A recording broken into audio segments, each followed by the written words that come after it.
Taste the feeling. For total home pest control, who are you going to call? Call the Bug Man, 923-BUGS. For total pest control for your home or business, call the original Salvant. Call the Bug Man today, 923-BUGS.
Guys, it's Debbie. It's time. I've got a brand new location. 10510 Airline Highway, Baton Rouge, next to After 5 Tuxedos. We have the perfect spot to get all your wedding and formal wear needs. Come see our one-of-a-kind name brand and get great prices. With 30 years experience, the best customer service anywhere. It's Debbie's Bridal, Airline Highway, Baton Rouge. See you soon.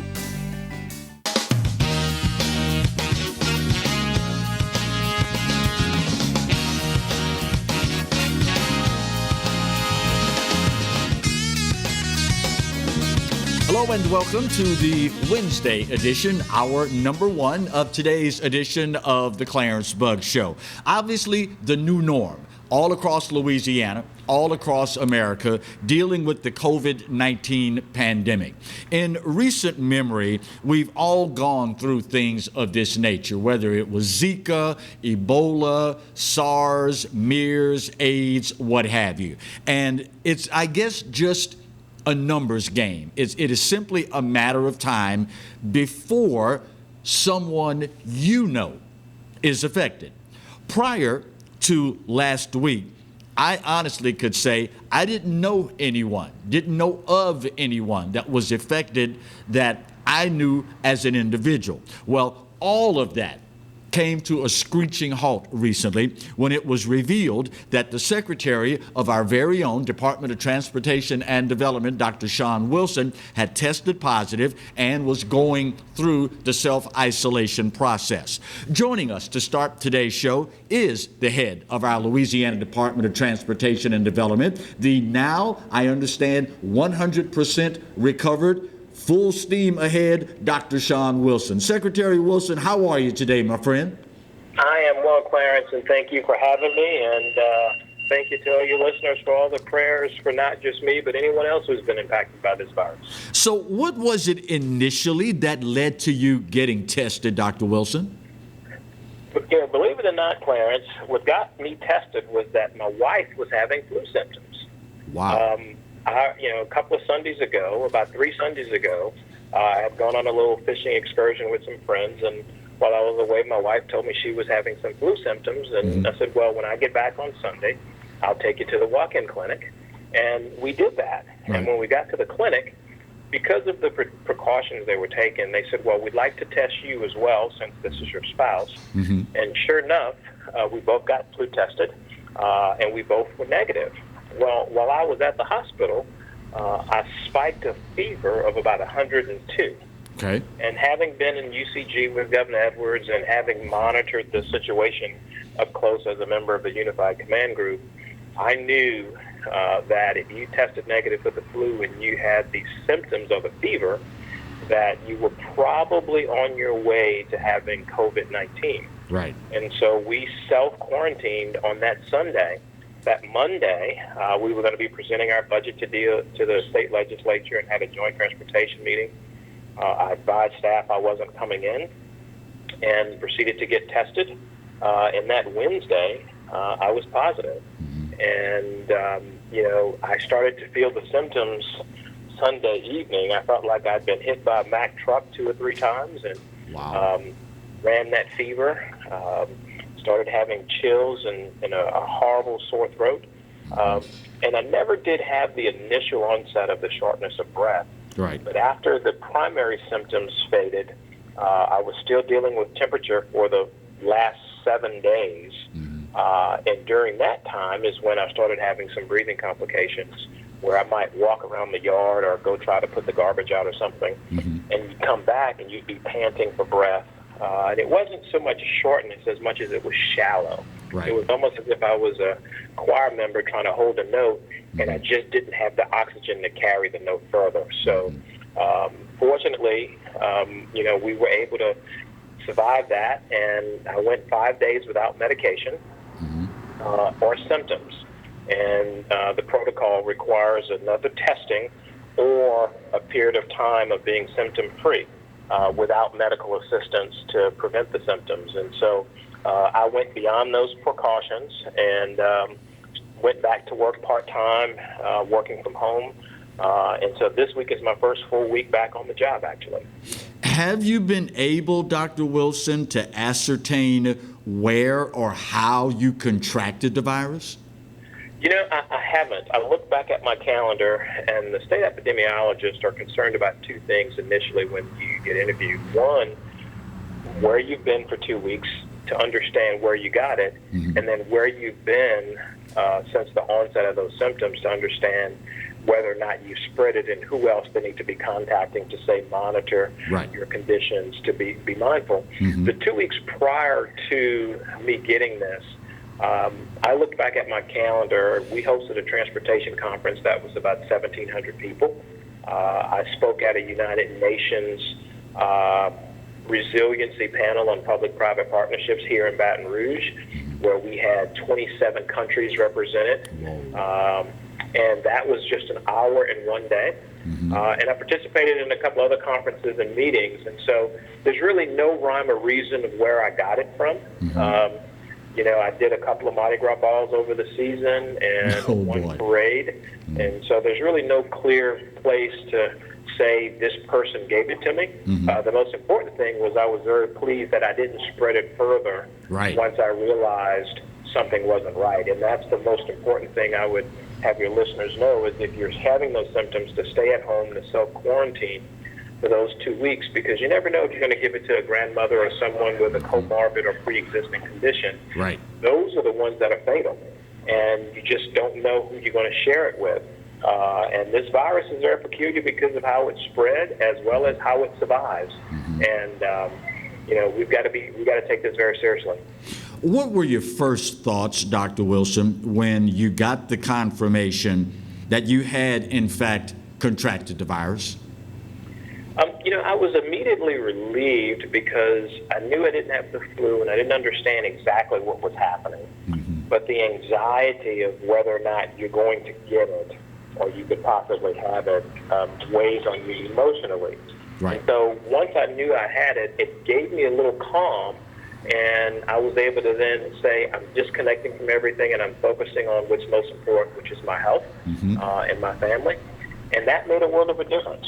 And so the relief of knowing you have it, and then shortly after that, the fear and the challenges of hearing what's happening to other people. And then there's the psychological effect of, why not me? When you look at other individuals who might have succumb to the virus, or people who are in the hospitals on ventilators, you start to think, why am I not there? What have I done to deserve something different? And I believe it was the prayers of so many people. It was my existing health condition.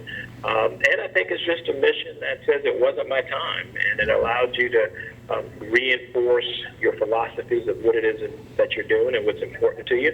And for me, it's public service and work. And so you go through those emotional pieces as well. And then, certainly when you get out of that and you get to hold the grandkids again, it really is an opportunity to put things in perspective and to really enjoy what's important in life.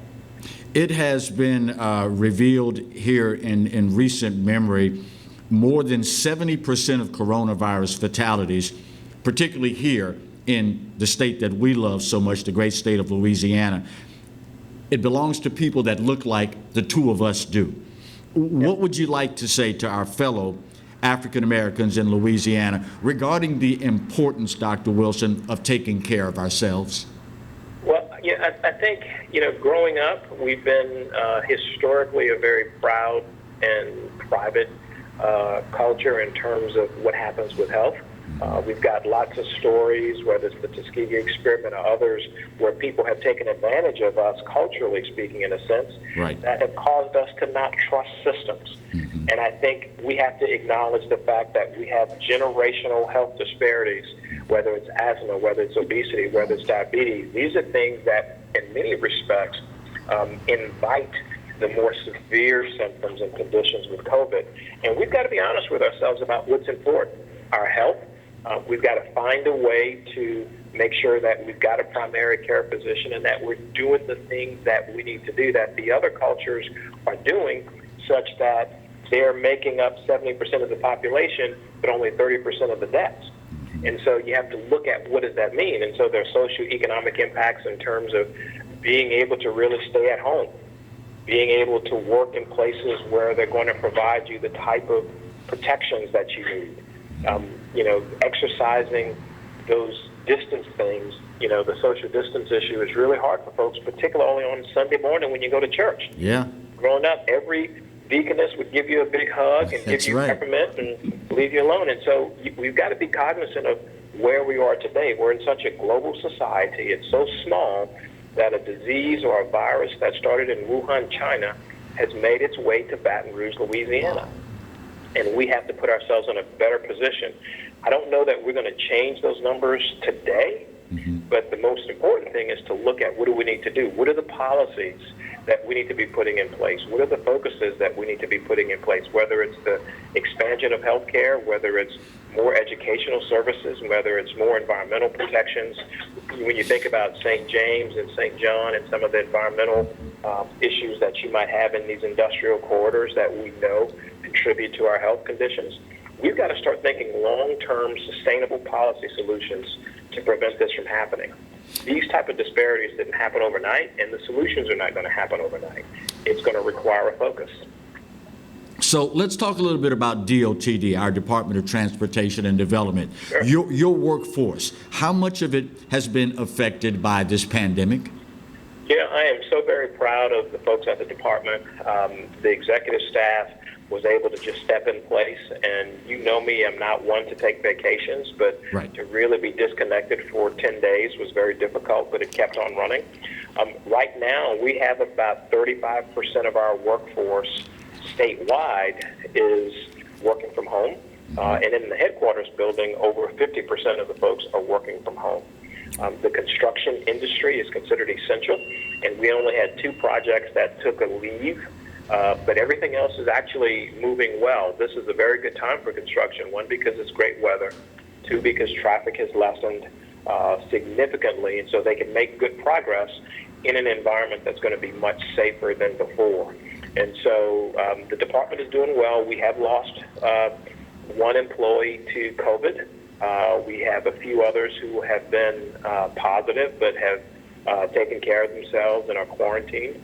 And we're exercising social distancing. We've suspended all of our public meetings. We've actually closed our buildings to just essential staff that's working. And we've relied on technology, video conferencing, Zoom, teleconferencing, to make things happen. And we've made some tough decisions about canceling national meetings that we were hosting, recognizing that this is going to be a recovery effort that's going to take some time. This is much different than what we've seen with the Katrina, that it's concentrated in one state, in one region of a state. This is the entire country, the entire world is dealing with this issue. And the financial and the psychological and just the operational impacts are going to be significant. One thing finally, Dr. Wilson, that I know is near and dear to your heart, as is mine, an observation I've noticed with the reduction of the number of cars on the highways, particularly on the interstate. I guess it's human nature for a lot of people that have become conditioned to the fact that when you get on the interstate, it is going to be mornings and afternoons, a very slow-moving proposition.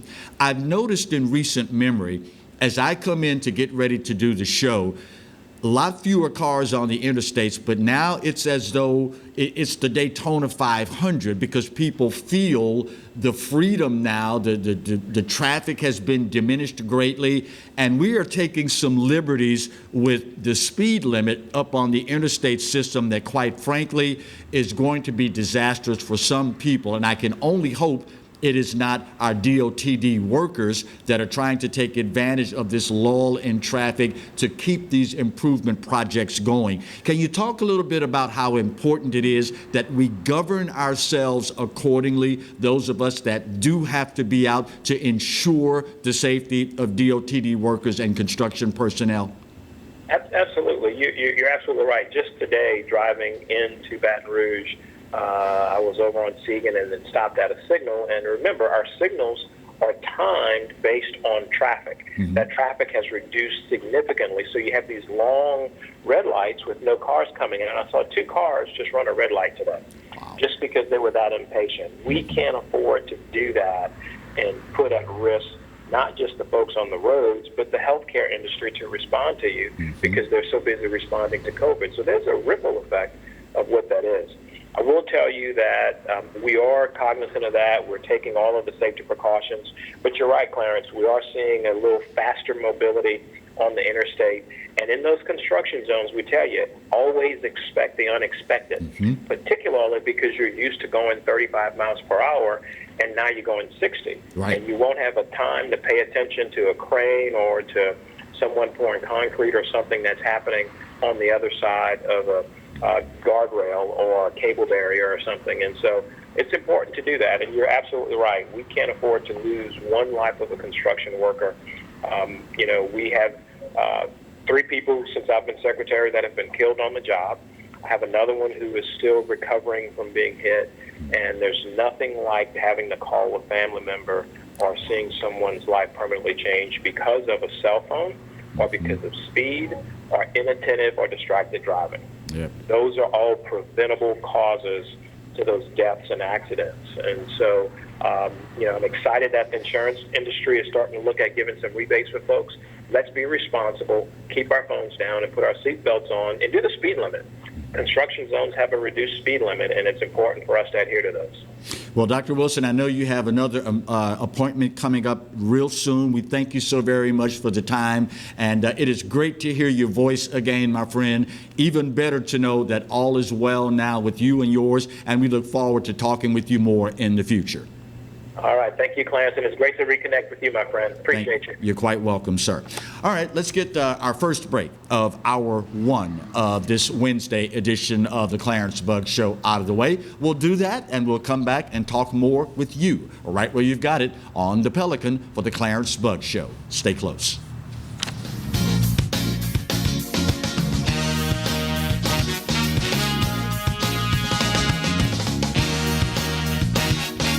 Hello guys, it's Debbie. It's time. I've got a brand new location. 10510 Airline Highway, Baton Rouge, next to After 5 Tuxedos. We have the perfect spot to get all your wedding and formal wear needs. Come see our one-of-a-kind name brand and get great prices. With 30 years experience, the best customer service anywhere. It's Debbie's Bridal, Airline Highway, Baton Rouge. See you soon. Exiles from what you ask? Exiled from the radio. But now, we're on your television. I'm Bill Profita, he's Kevin Gallagher, and they kicked us to the curb. But we're back. We are back with Exiles Television on the Pelican Broadcasting Network. We're going to bring you the newsmakers. We're also going to take your calls and give you great information. It's going to be the best damn radio show on television. Look for it on your cable system or download the app, PelicanSportsTV.com. Live and play on the fairway at Greystone Golf and Country Club, a serene, challenging golf destination located in Denham Springs. For tee times and membership opportunities, go to GreystoneCountryClub.com.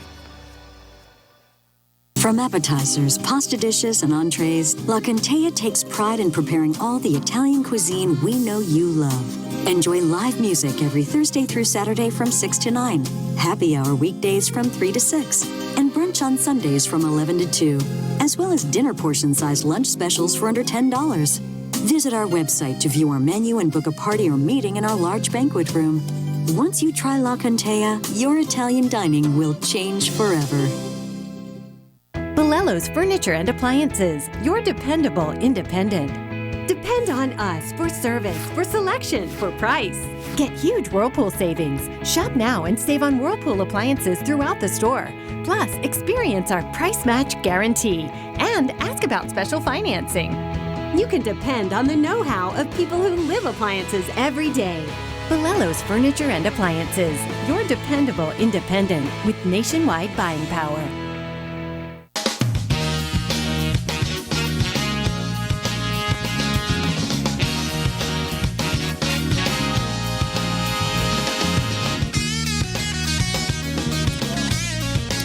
Welcome back to the Wednesday edition of the Clarence Bug Show. So glad that you have allowed us to spend a little time with you this morning, courtesy of the Pelican Broadcasting Network. And by the way, if you have not yet done so, number one, spread the word to all your friends, particularly here in the capital region, that your buddy Clarence is back on air in a bigger, better, expanded format, not just radio in the capital area, in the capital city anymore, but now region-wide here in the great state of Louisiana on television, no less. So, number two, make sure that if you've not already done so, go ahead and download the Pelican Broadcasting app. It will allow you to take us with you anywhere you go on your mobile device, radio and television, and of course the website pelicansportstv.com and the live stream available through the website. So either way, pelicansportstv.com, or simply download the Pelican Broadcasting app, and you will be in touch anywhere, everywhere, all the time. It is a sobering statistic that has come out as of late. 70% here in the state of Louisiana, and if memory serves correct, I heard the same number out of Michigan. 70% of COVID-19 deaths in our city, in our state rather, are African American. And most of them had pre-existing chronic health problems. 60% of black COVID-19 fatalities had high blood pressure, followed by diabetes. We've known for quite some time now that the African American community has a disproportionate share of health issues. It's no big secret. We've known that. If you look statistically, we are at the top of all the bad health lists and the bottom of all the good health lists. But prior to now, in recent memory, with the advent of more and more respiratory viruses starting to plague our society, we never correlated the horrific repercussions or ramifications, if you will, of what that could mean to us as African Americans. Prior to this, it only meant that you were more predisposed to diabetes. If you didn't eat right, you didn't exercise, you were more predisposed for obesity. You were more predisposed for high blood pressure. Well, now, with the advent of all these respiratory viruses and all the curveballs that Mother Nature and other nefarious sources have been throwing our way in recent memory, the ramifications now have been ramped up to an entirely different level. It can cost you your life. And quite frankly, when you look at the number of people that share the skin tone that I do, be it higher or lower, I'll leave that to you. You look at the numbers, it's frightening for what the ramifications, the implications could be as far as the number of fatalities. It is a wake-up call. No two ways about it. That's the bad news. Now, the good news. I'm one of those that I always like to get the bad news first because I can end on a positive note with the good news. The good news is that these are things that are all within our control to fix. And fortunately, particularly here in the capital region with agencies like BREC and others, we have a wealth of resources, most of them or many of them free. that we can take advantage of to improve our health. The only thing that we need many times is simply the will to do it. Now, Breck can help you with the facility. I can help you with the encouragement. Rudy Macklin with the Governor's Council on Physical Fitness and Sports, well, he can help you with the programs. But you, and you alone, have to deal with the will. All you have to do is look around you, your immediate sphere of influence. Look around your immediate family. If those people aren't worth you developing the will to improve your health and theirs, well, there's not really a whole lot that yours truly, or anybody else for that matter, can do for you. All of this is about you and the people you love. It's about the people that love you. And when all is said and done, it is one of those things that we can control, and as a result, the responsibility lies with us. Journey of 1,000 miles, guys, girls, begins with a single step. And we understand full well not everybody's able to run out and start right off the bat bench pressing 200 pounds and doing 400 sit-ups and push-ups every day. We get that. Start small, work your way up, and before you know it, once you start to feel better, look better, you'll be amazed how it can become a part of you, lickety-split. Just saying. You may have heard there's a new thing going around in the age of technology now with all the stay-home orders. Lots of folks now are video conferencing using Zoom and services like that. So you knew it was just a matter of time before some knucklehead out there with too much time was going to be Zoom bombing and messing up video conferencing for people. How can you protect your business and yourself? We'll talk with a tech guru, Haggai Davis II, after we knock out our bottom of the hour break on the Clarence Buggs Show. Stay close. We're coming back with more right where you've got it on the Pelican. Stay close.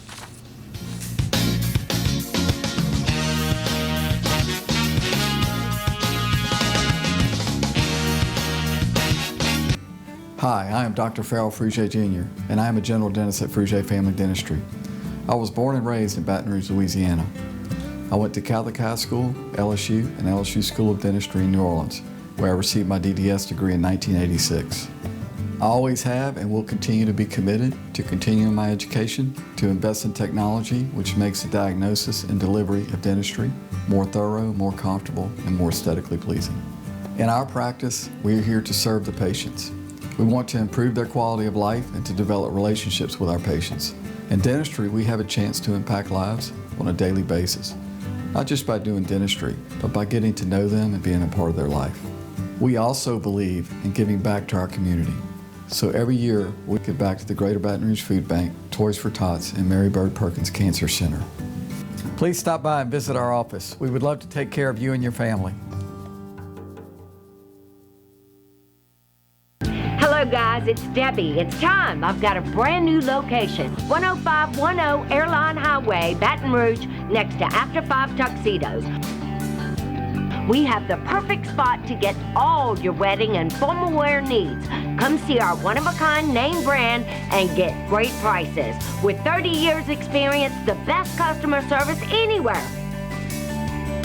It's Debbie's Bridal, Airline Highway, Baton Rouge. See you soon. For total home pest control, who are you going to call? Call the Bug Man, 923-BUGS. For total pest control for your home or business, call the original Salvat. Call the Bug Man today, 923-BUGS.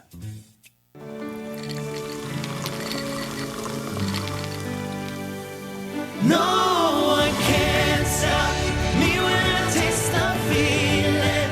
Nothing could ever bring me down. Nothing could ever bring me down.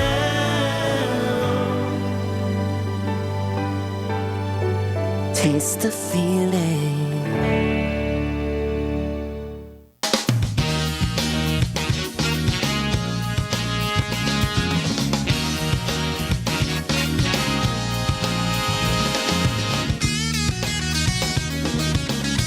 Welcome back to hour one of the Wednesday edition of the Clarence Bug Show. If you were with us before we tossed it to the last commercial break, and particularly for those of you that were not, we were talking about the fact that with the stay-at-home orders and everyone doing their part now to try and flatten the curve, video conferencing has become a really big deal now.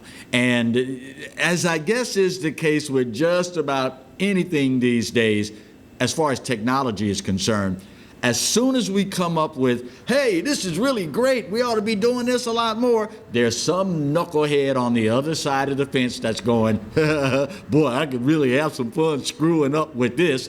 Enter what is now the new term, Zoom bombing. Just about everybody is familiar with Zoom video conferencing. Well, in recent memory, all of a sudden now, we have folks that are popping up in these video conferences, launching porn, coming out with all sorts of obscene things, and just screwing around with folks video conferencing. So how do you protect yourself? Well, I'm glad you posed the question. We reached out to a dear friend and a tech guru, Haggai Davis II, who is, I'll let him introduce himself. Haggai, how are you, my friend? I'm doing great, Clarence. How are you? I am well. We know that you are with sales for MCO Technologies, but you are also, because you and I go so far back, the host of a very popular tech radio show, right? That's correct. It's called Tech Gumbo. It airs on Talk 107.3 FM on Saturdays and Sundays at 4 o'clock. And then you can also go to the website and you can stream all the past episodes there, too. Fantastic. So what exactly is Zoom bombing, and how long has this been around, Haggai? Well, if you go back way back into our far history of 4 months ago, Zoom, there was maybe 10 million people using Zoom on a regular basis. Mm-hmm. You know, now that we're here in this current world that we're in, there's 200 million people a day using Zoom. Wow.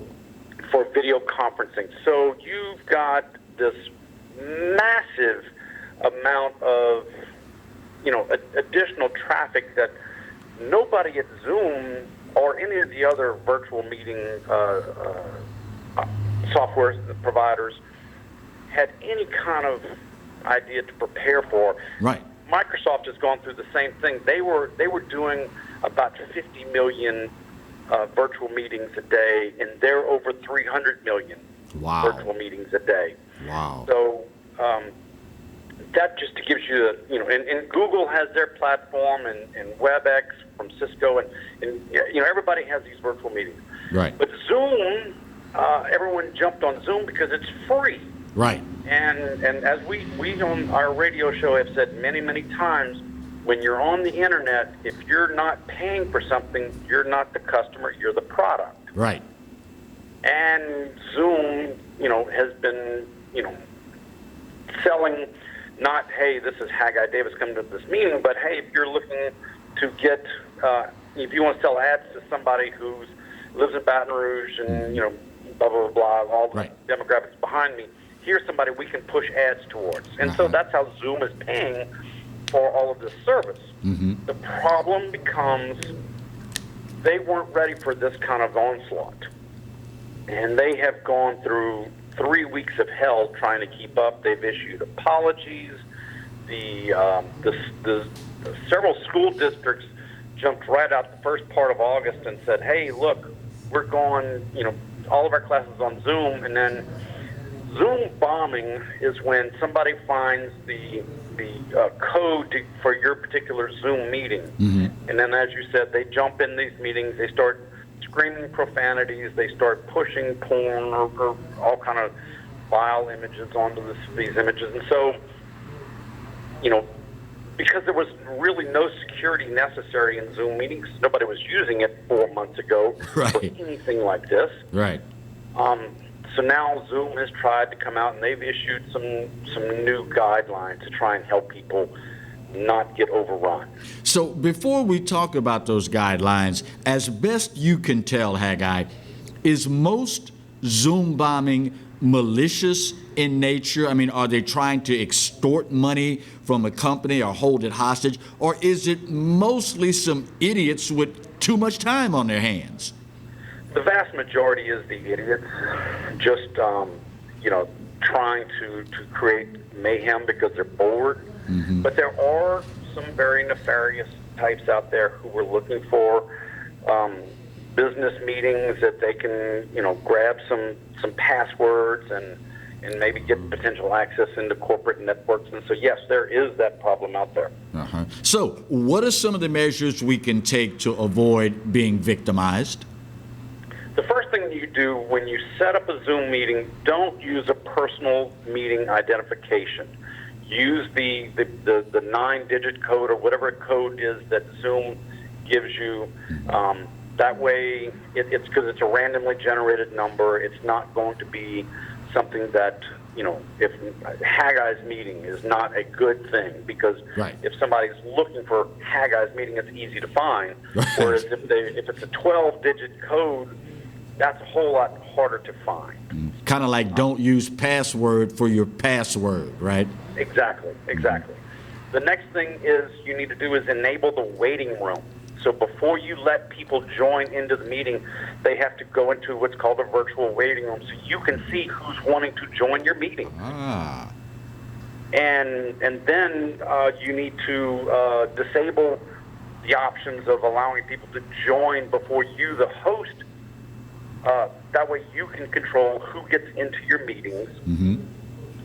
And the fourth and probably the most important thing is once your meeting has begun, you need to silence everybody else or mute everybody else so that they can't just start, shouting or pushing, noise into your thing. And you also do not take away the options to sharing content so that only you can control who sees that content.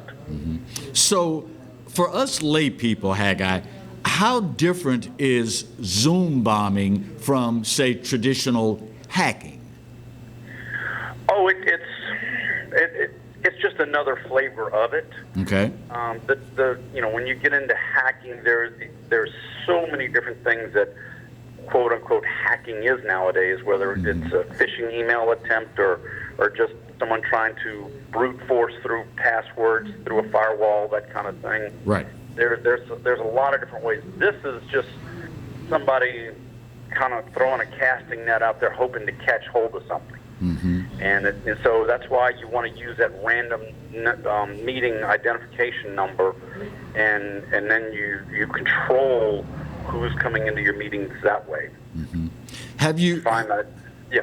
I'm sorry. Have you heard of any instances, and theoretically, is it possible for someone Zoom bombing to plant a virus in the person hosting the event's computer system? That's a lot less likely. I'm not going to say never, because with the internet and technology, but that's not the way Zoom typically works. It's harder to push content out to everybody because you're using Zoom's or anybody else's virtual meeting. You're seeing what's happening on the screen, and it's not actually running the software on your computer. You're just using your browser. Okay. So it's typically not going to happen that way. But again, I've seen crazier things. So but as soon as you say it can't, then it will. Exactly. I try to avoid the nevers. Right. When it comes to this stuff. So if someone is video conferencing and things are going along smoothly and they're thinking to themselves, okay, got this thing launched, only have the people there that we want to be in the middle of the video conferencing, it starts. And you realize, okay, I'm being Zoom bombed. Best course of action at that point? So the best thing to do if that happens is either you or somebody else go to the navigation sidebar, and you can see a list of all the participants. And you immediately you can lock the meeting down, which will stop anybody else from getting in. And then, if you've muted Nobody else can be sharing anything. Nobody else can be saying anything. And then if you recognize, hey, there's somebody not supposed to be in this meeting, as the person controlling the meeting, you can kick them out of your meeting. Mm-hmm. Typically, if someone is doing this, in all likelihood, they're going to take some sort of measures to hide their true IP address. Because I'm thinking to myself, might not be a bad idea to report these individuals to the authorities, because God only knows what they may have done with the last video conference that they tried to Zoom bomb. But typically, they're probably going to try to hide their true identity and the true location through their IP address. Well, yeah, but you're not going to be able to trace that back because of dynamic IP addressing. It's, they're using their email address and a password that they've registered with Zoom to get into your meeting. Mm-hmm. So when they come onto the meeting, you can see the email address and participant's name. Okay. And that's why when they're out in that virtual waiting room, before you let them in, you can see an email address and a name. And if that's an email address you're not expecting, don't let them in your meeting. Okay. Is there any group or groups out there that are more at risk for being Zoom bombed than others? Not really. It's because of what they're going after is just any meeting they can find. When people send out a blanket invitation to 20, 30 people and that email gets forwarded around a couple of times, mm-hmm. then all of a sudden somebody, grabs that email, or somebody has forwarded an email on to somewhere else or posted on social media, hey, this is our meeting coming up at such and such a time. Right. Now you've exposed everything that's out there, so you need to try and limit where you're sending these meeting notifications if you don't want people, Zoom bombing you. Mm-hmm. You have been in the world of IT and digital communications and operations for quite some time now. Where do you see all of this going as a result of the COVID-19 pandemic? What are you hoping the average American consumer will come away with as far as increased knowledge, experience, what have you, when all is said and done, Haggai? Well, to put this in perspective, in February, less than 5% of the population was working from home or remotely, mm-hmm. whereas now roughly 95% of the world is working from home and remotely. Right. So in 2 months' time, as the IT people of the world, you need to be thanking those folks from time to time. The medical people, they're the first line they're the superheroes in all of this. Right. Absolutely the case. But your IT folks are second or third in line as somebody who needs to be thanked as well, because without the IT people out there, none of this would be going on. Right. And hopefully that most people will understand this is just the internet. You can't break it by using technology. And so people will now have gotten a little more comfortable using computers. I think you're going to find a lot more people more willing to work from home 1 day, 2 days a week kind of thing, because they can get stuff done. Right. And not have what's going on at the office, which means you're going to need additional support, from the IT world to keep the stuff going. And hopefully some of that additional support will come from MCO Technologies. How can we find out more about this great company, Haggai? MCOtechnologies.com, 225-925-8900. Once again, just in case folks were scrambling, trying to grab that pen, old farts like me, you got to have scratch paper and a pen to write this stuff down. Give us that web address again, if you would. On the web, it's MCOtechnologies.com. Spell that. There you go. Spell it again. EMCOtechnologies.com or 225-925-8900. And before we get out of here and let you go, once again, Tech Gumbo, great show, particularly for folks that don't speak tech-ese or what's the phrase I'm looking for? Digital speak. How can we catch Tech Gumbo? Talk 107.3 FM on Saturdays and Sundays at 4 o'clock. And also you can go to talk1073.com and you can stream everything from there. If you've enjoyed what we've had, our conversations, this is the full level of detail and tech savviness that we go into in Tech Gumbo as we have in this little segment here. Yeah. My friend, it is great to hear your voice again. And on behalf of a grateful community, thanks so much for easing our anxieties over digital issues. We love you for that, Haggai. And we'll be in touch soon, my friend. Anytime, Clarence. Thank you. You're quite welcome, sir. All right, final break of hour one. We got to get her done, and we will come back and wrap up hour one of today's edition of the Clarence Bugg Show, right where you've got it on the Pelican. Stay close.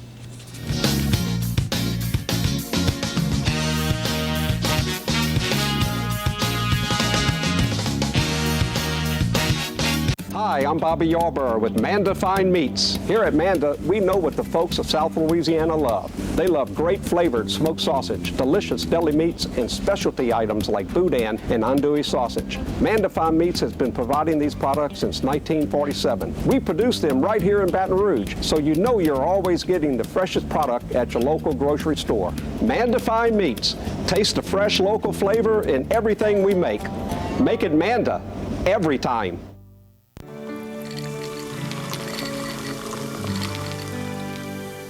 No one can stop me when I taste the feeling.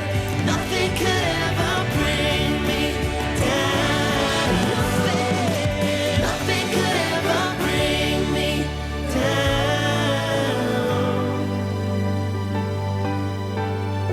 down. Taste the feeling.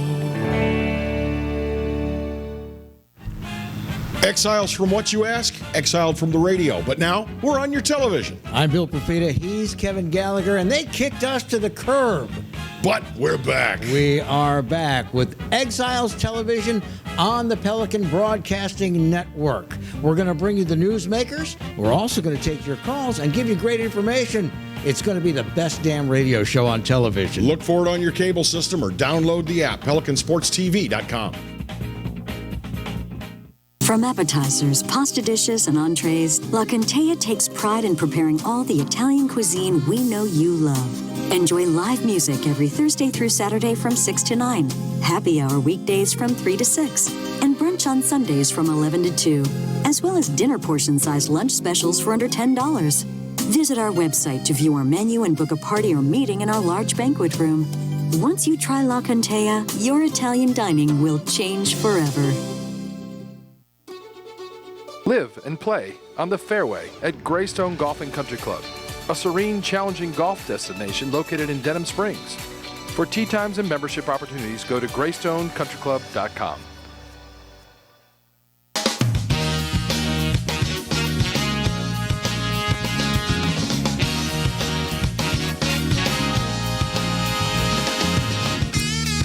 Welcome back to hour one of today's edition of the Clarence Bugg Show right here on the Pelican. So very grateful that so many of you have allowed us the opportunity to spend some time with you today as we all continue the adjustment process to the new norms.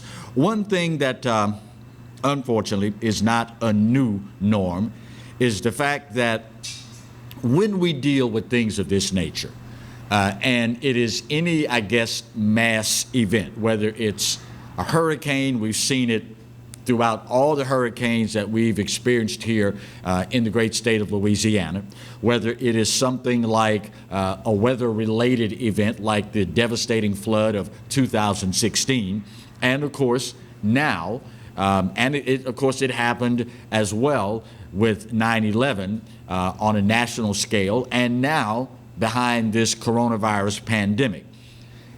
We have the opportunity to see when mass events like this happen, both the best in humanity and unfortunately the worst in humanity. It never ceases to amaze, never ceases to disappoint me, the number of people out there that will attempt to capitalize through a scam on someone else's misery, heartache, and pain. It is, I guess, just symptomatic of the human experience. While we would like to think times like these will only serve to bring out the best in humanity, unfortunately, that's nowhere near always the case. So, all this being said, a couple of things that we want to make you aware of. The Better Business Bureau of South Louisiana is warning that they have been picking up on a scam that involves either a text or an email related to you filling out a survey in order to receive your stimulus check. The president and CEO of the Southwest Louisiana Better Business Bureau, Angela Guth, is wanting everyone to please be aware that the government will never contact you via text message. So if you get this text message, and it's already been reported in Lake Charles, Louisiana, and most of you know how these things work. It's a circuit. It's almost cyclical. If it's in Lake Charles in South Louisiana now, it's just a matter of time before it's going to migrate down I-10 to Lafayette. Once it hits Lafayette, it's just a matter of time before it migrates even further down the interstate, and it will be in Baton Rouge. And before you know it, of course, it will be in New Orleans, and it will spread north to Cenla, to Alexandria, and folks up in Shreveport, Monroe. You know how these things work. So please, if you receive a text message saying that we need you to fill out this survey, we're from the government and we're here to help. 9 scariest words you can ever hear, right? If you get that text saying you need to fill out this survey and give us some very important information in order to receive your stimulus check, first thing you do, ignore it, delete it, because that is not the government and how they operate. Sadly, that is not the only scam that's out there right now. There is another out there that will lead you to believe that you're buying essential products. And let's be honest, a lot of folks right now feeling the pressure of the stay-home orders, feeling the pressure of consuming too much media on television, radio, internet, etc., etc. This latest scam will lead you to believe that you're buying essential items, hand sanitizer, toilet paper, disinfectant wipes, all from a third-party seller. After purchasing these items, paying for them, they disappear and you never hear from them again. We understand everybody's looking for ways to ease what we're all dealing with right now. But just remember the old saying, guys and girls, if something sounds too good to be true, it probably is. Do the right thing and don't let these idiots and these scammers separate you from your money. Also, there is a scam going out that is supposedly targeting businesses.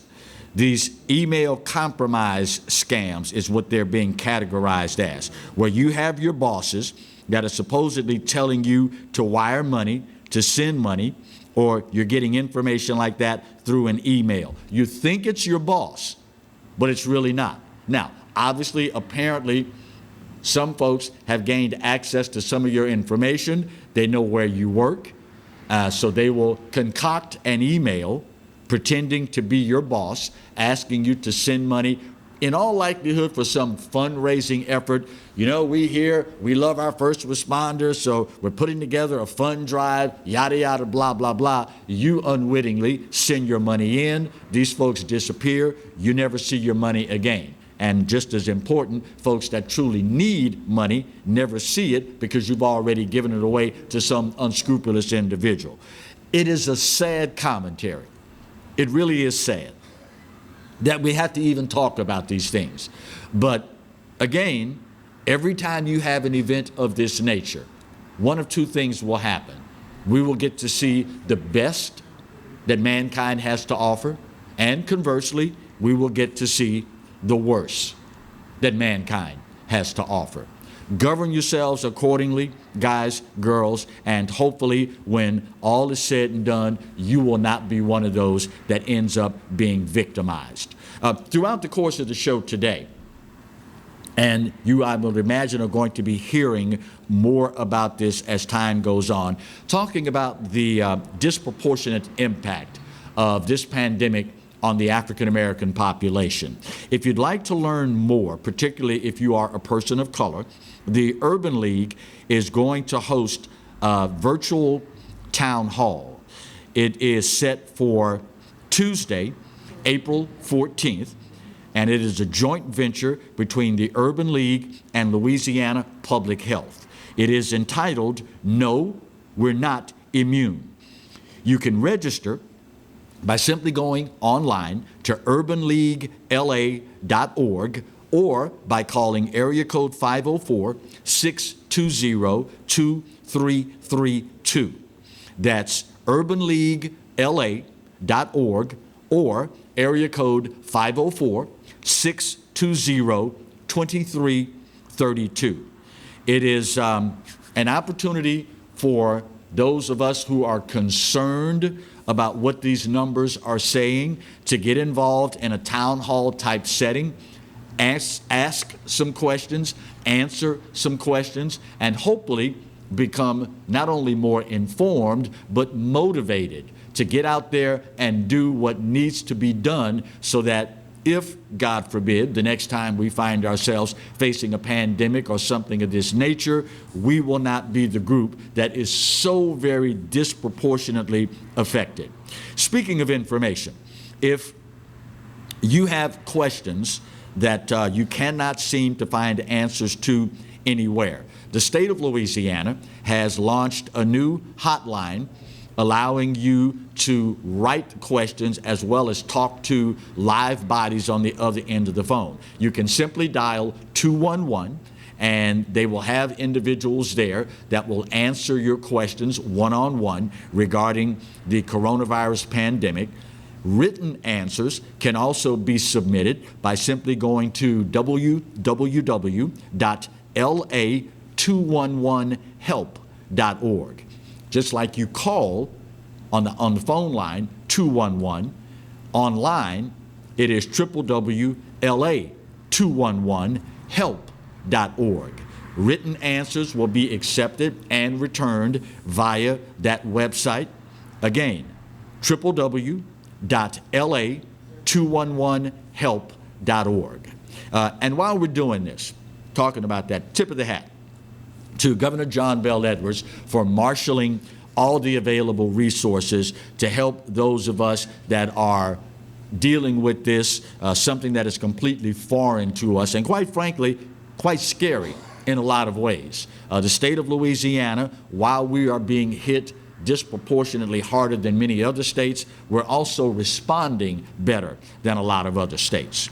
We are coming up on our top of the hour break. And coming into hour two, we are chocked full with individuals right smack dab in the middle of this, some who need your help, others who are providing help. Ava DeJoy, the Secretary of the Louisiana Workforce Commission, that is the agency handling all the unemployment issues here in the state of Louisiana, will join us to start the hour.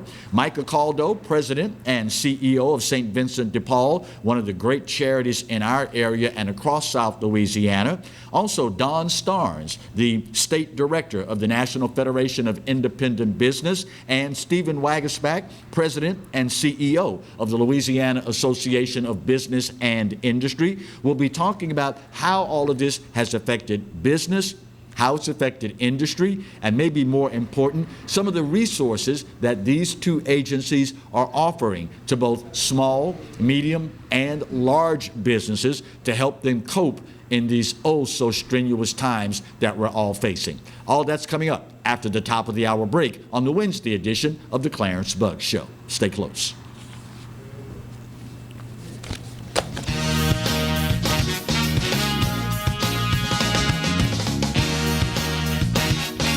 Hello guys, it's Debbie. It's time. I've got a brand new location. 10510 Airline Highway, Baton Rouge, next to After 5 Tuxedos.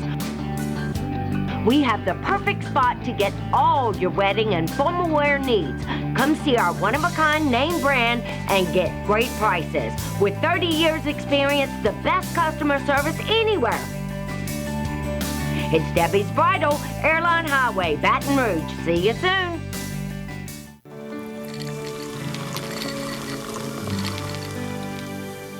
No one can stop me when I taste the feeling. Nothing could ever bring me down. Nothing could ever bring me down. Taste the feeling.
For Total Home Pest Control, who are you going to call?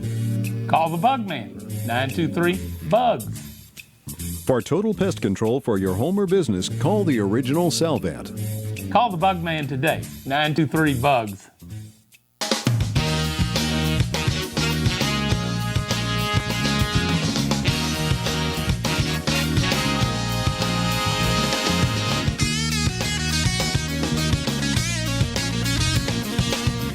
Welcome back as we start hour 2 of today's edition of the Clarence Bug Show, dealing with what has become the new norm here in not only South Louisiana, the entire state of Louisiana, and of course the United States of America, as well as planet Earth. It is simply something that if you're not used to by now, if you've not gotten used to getting used to it by now, well, keep trying, because when all is said and done, we are all going to have to become used to it one way or another. We teased going into the last break the fact that we were scheduled to have Ava DeJoy, the head of the Louisiana Workforce Commission, join us at the top of the hour. We are still attempting to connect with her, and I understand other than Governor John Bell Edwards, she may well be the busiest person in the entire state of Louisiana. The Louisiana Workforce Commission is the agency charged with handling the disbursement of unemployment benefits here in the state of Louisiana. And I'm sure by now you all have all heard the numbers, the literal explosion in the number of claims filed for unemployment in the state of Louisiana. Hopefully, we will have the opportunity to connect with her in this segment, because quite frankly, the remainder of the hour is chock full of guests as well. Michael Caldo, President and the CEO of St. Vincent de Paul Baton Rouge, will join us for the next segment, followed by Don Starnes, the State Director of the National Federation of Independent Businesses. That is primarily small businesses and those that are not affiliated with business networks. As we all know, the small business owners have been hit particularly hard because from a financial standpoint, many of them don't have the resources that the major businesses affiliated with business networks do. And hopefully, Don Starnes will be able to share with all the small business owners out there the resources that are available through her agency. And finally, the final segment, Stephen Waguespack, President and CEO of the Louisiana Association of Business and Industry, will join us, talking about the resources that they have available for their membership as well. And yes, LABI does in fact encompass small businesses, but the National Federation of Independent Business, the NFIB, is more focused on small business, while LABI encompasses medium and large businesses as well. So, all that being said, we've got a lot of information that we will disseminate to you and yours, particularly on the business end and the public service end, before today's edition of the Clarence Buggs Show runs its course.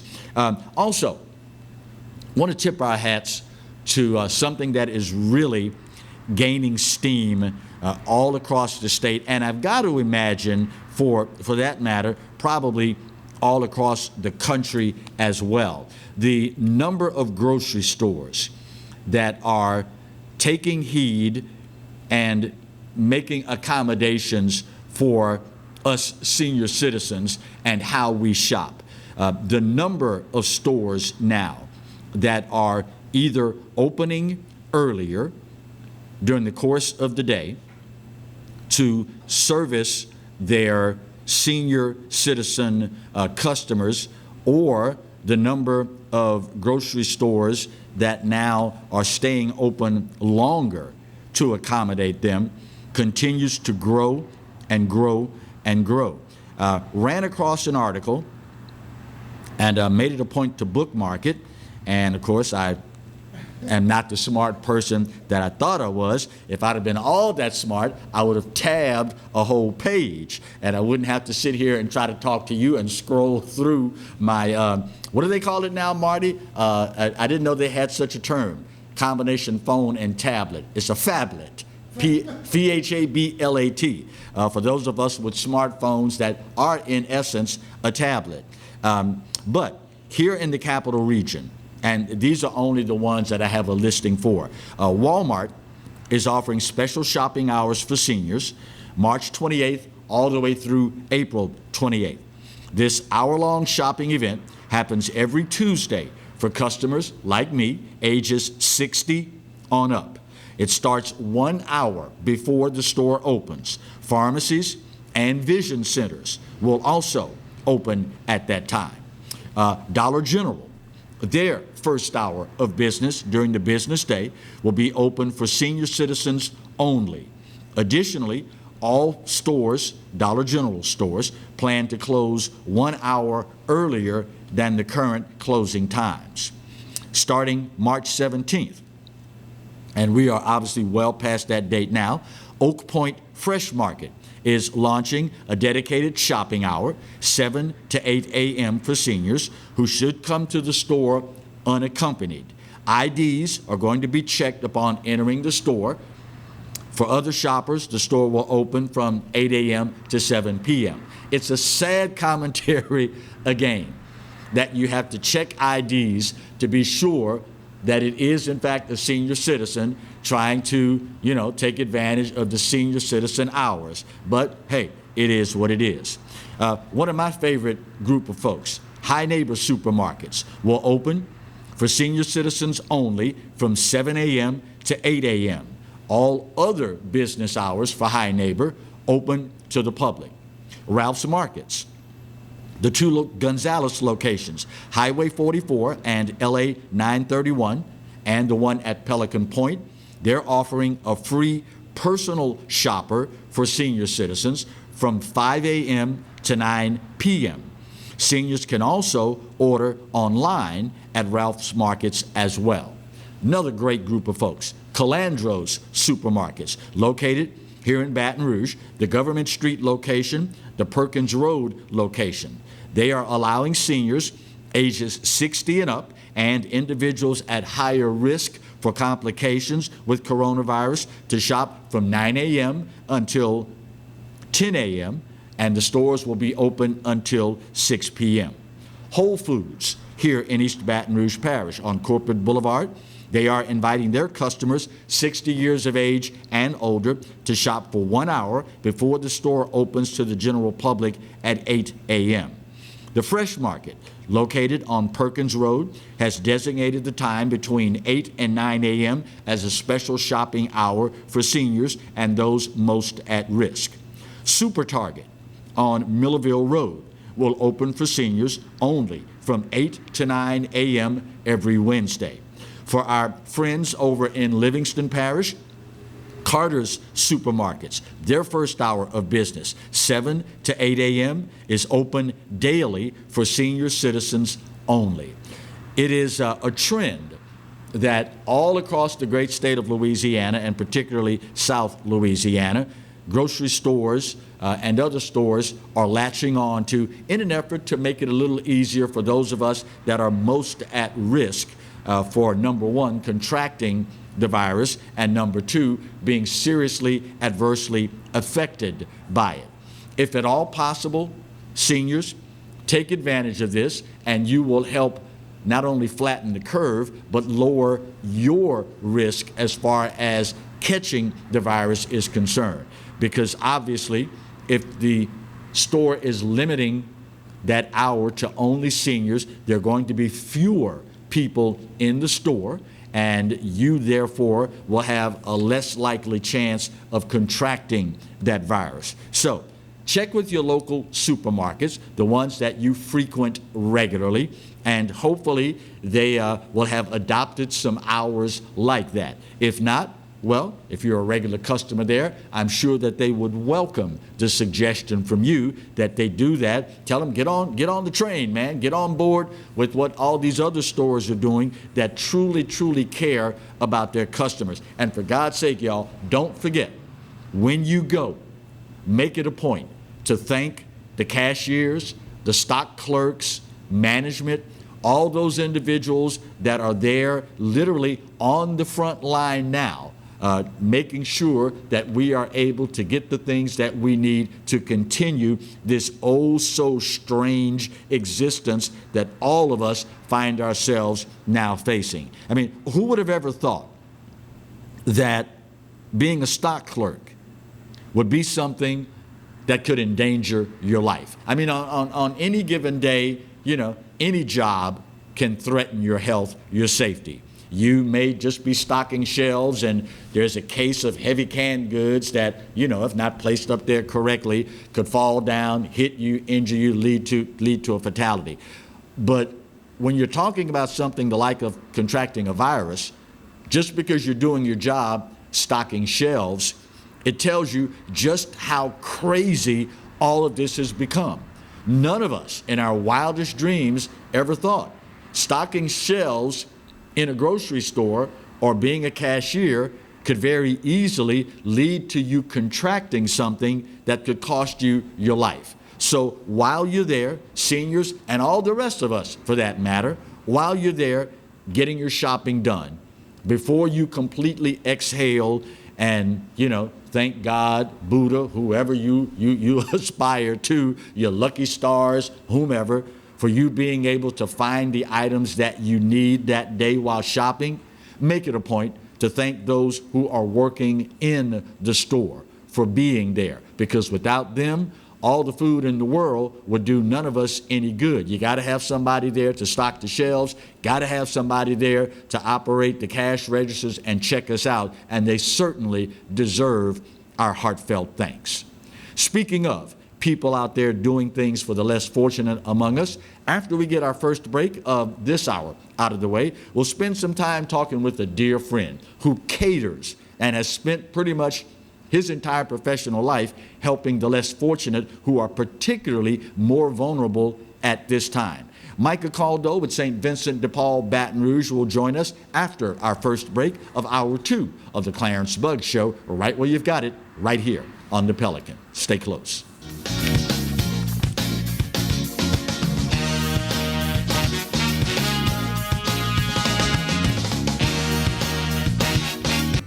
Hi, I am Dr. Farrell Frugier Jr., and I am a general dentist at Frugier Family Dentistry. I was born and raised in Baton Rouge, Louisiana. I went to Catholic High School, LSU, and LSU School of Dentistry in New Orleans, where I received my DDS degree in 1986. I always have and will continue to be committed to continuing my education, to invest in technology which makes the diagnosis and delivery of dentistry more thorough, more comfortable, and more aesthetically pleasing. In our practice, we are here to serve the patients. We want to improve their quality of life and to develop relationships with our patients.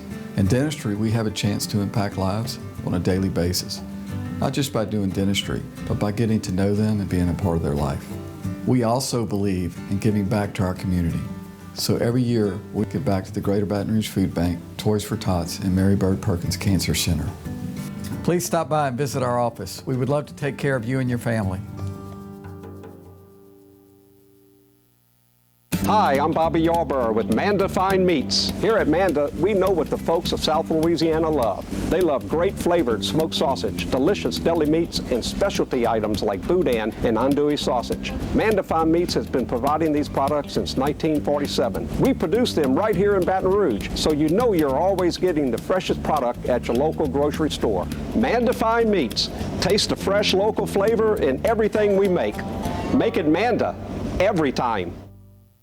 That's right, the Clarence Bug Show is back, along with the Exiles, Bill Profita and Kevin Gallagher. We've put the band back together, South Louisiana's talk team, and it's only on the Pelican. 10 a.m. till 12 noon, right here on the Pelican. From appetizers, pasta dishes, and entrees, La Cantea takes pride in preparing all the Italian cuisine we know you love. Enjoy live music every Thursday through Saturday from 6 to 9, happy hour weekdays from 3 to 6, and brunch on Sundays from 11 to 2, as well as dinner portion-sized lunch specials for under $10. Visit our website to view our menu and book a party or meeting in our large banquet room. Once you try La Cantea, your Italian dining will change forever.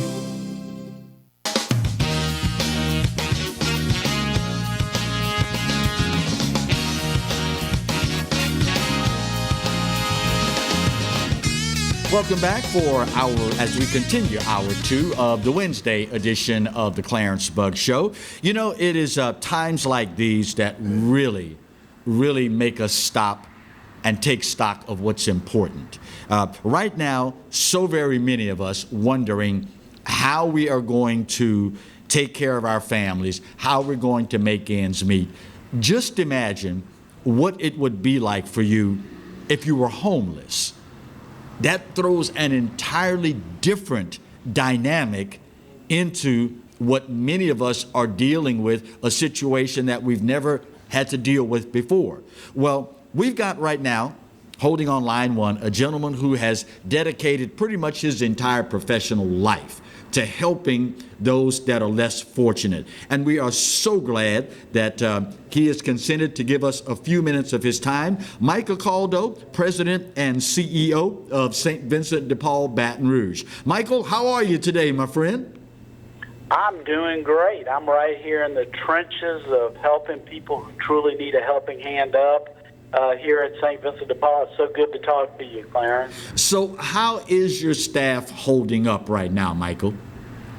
You know, I'm so proud to work with such outstanding people like Denise Terrence, who runs our dining room and food services.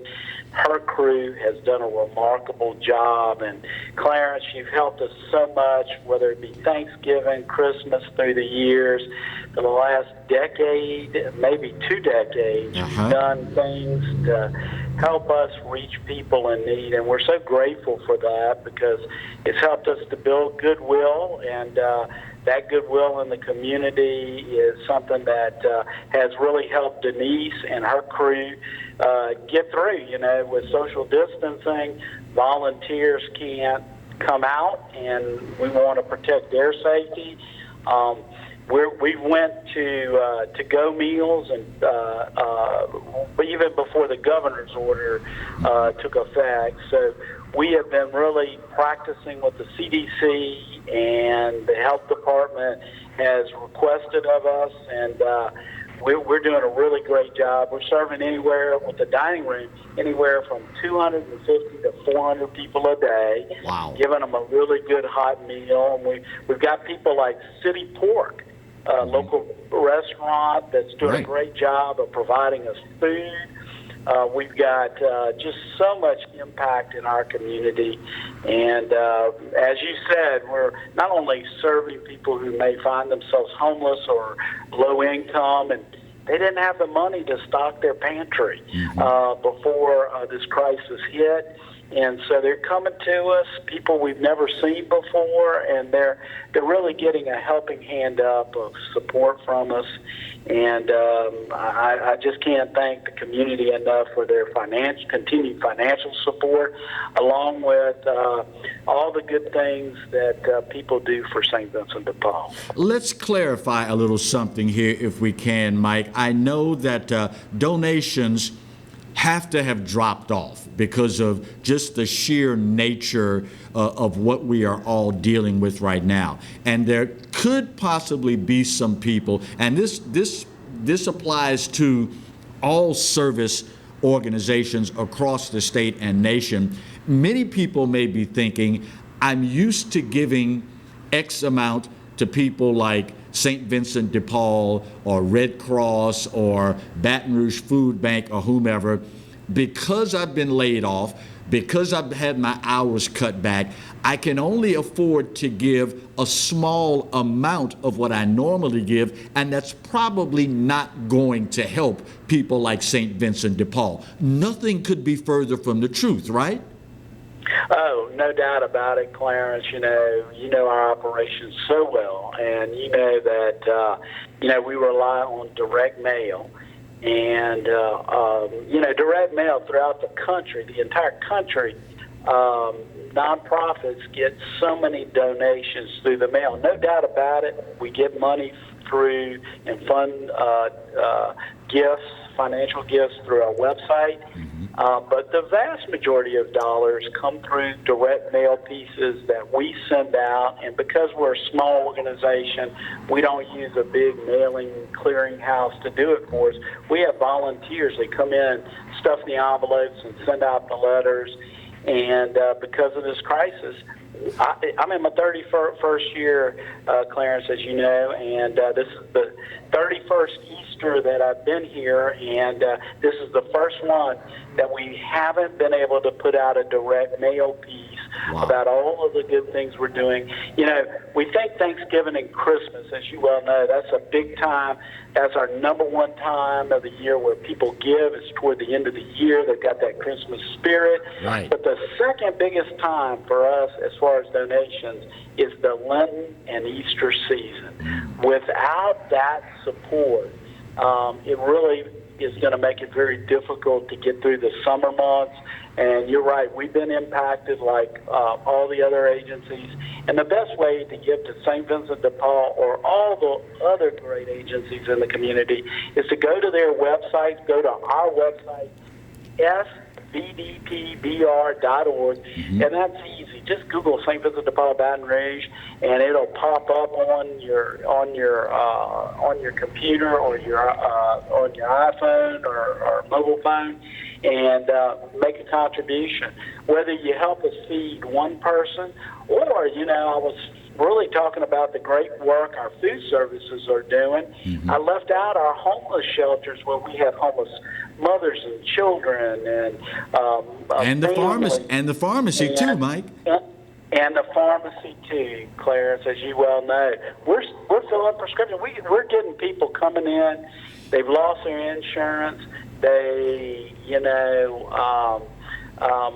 have nowhere else to turn for their diabetic medicine or high blood pressure or heart disease medicine. We're filling those prescriptions all free of charge. Again, another great thing that last year, $1.4 million worth of meds, and we're anticipating this year we're going to need even more support from the community because with all of these layoffs and with the economy just kind of going in the tank because of this virus, people need us, and they're going to be needing us more than ever. And we're seeing that at our homeless shelters where people, thank God for the things that we do, providing shelter to men, women, children, and families, just making a big difference in their lives. And one thing, Clarence, as you well know, whether it be volunteers or it's individuals that we're so honored to serve, like homeless families. St. Vincent de Paul has always had a philosophy of packing people in, packing volunteers into our dining room, packing guests into our dining facilities or our shelters, and helping as many people as we possibly can. Right. Well, with this virus, that's all out. We've got to social distance. We've got to be wiping services down all the time, and just no more dining facilities for the public. Got to go to those to-go meals. So all kinds of changes in a relatively short period of time, and we're doing the best we can for our community. You mentioned, Mike, that you've been doing this now for 31 years with St. Vincent de Paul, Baton Rouge.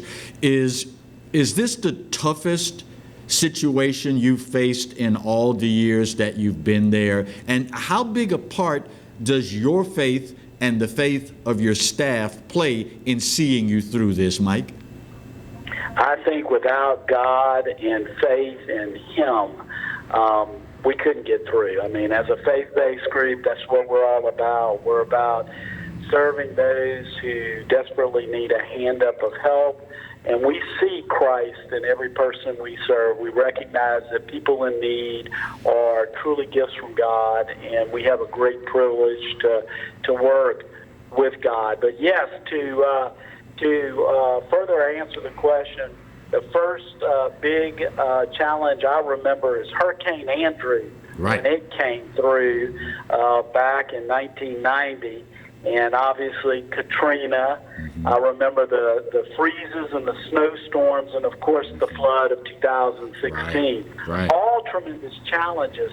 But I think that what makes this so different, and also just the last year, we had an outbreak of hepatitis A in the homeless population that was just really bad here locally and also throughout the whole nation. But what makes that different from all the other things that we've seen is that this virus is just so dangerous. And as you well know, a lot of our staff and our volunteers are older. They're, not to say that we don't have a lot of young volunteers, but if you're retired, you can come in and serve every Monday, or come in Monday and Friday, or whatever your retirement time allows you to do. Right. Well, that's gone. And so, yes, this is radically different than anything we've ever faced before. And if you came to our dining room right now and you looked at the sidewalk, every 6 feet we've got green line painted. And that green line, we're asking people to get behind the green line and move forward to pick up that to-go meal. Right. You've got to do things that are different. You mentioned the pharmacy. We had to put in plexiglass to protect our pharmacist and what she's doing there, filling these prescriptions. So you got to do what you got to do. I've never seen anything quite like this. And to be completely honest, we are never going to see this kind of thing again. It's just terrible, and I just can't tell you how bad it really, really is. Well, my friend, this too shall pass. We will get through this. We will do it together. And I firmly believe that God is going to bless us to come out on the other side of this bigger and better than ever before. He is the president and CEO of St. Vincent de Paul, Baton Rouge. Mike Acaldo, great to hear your voice, my friend, and we'll talk again soon. Thank you, Clarence. Have a great Easter and stay safe. Do the same, my friend. Thank you kindly. All right, bottom of the hour break. We'll bang this one out. When we come back, small business owners, you definitely want to stay tuned. Don Starnes, State Director of the National Federation of Independent Business, will join us as we continue Hour 2 of the Wednesday edition of the Clarence Bugg Show. Right where you've got it, here on the Pelican. Stay close.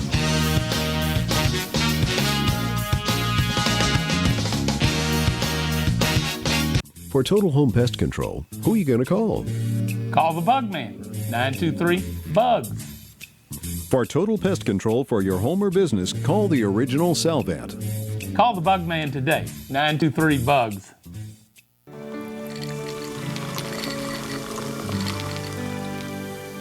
No one can stop me when I taste the feeling. Nothing could ever bring me down.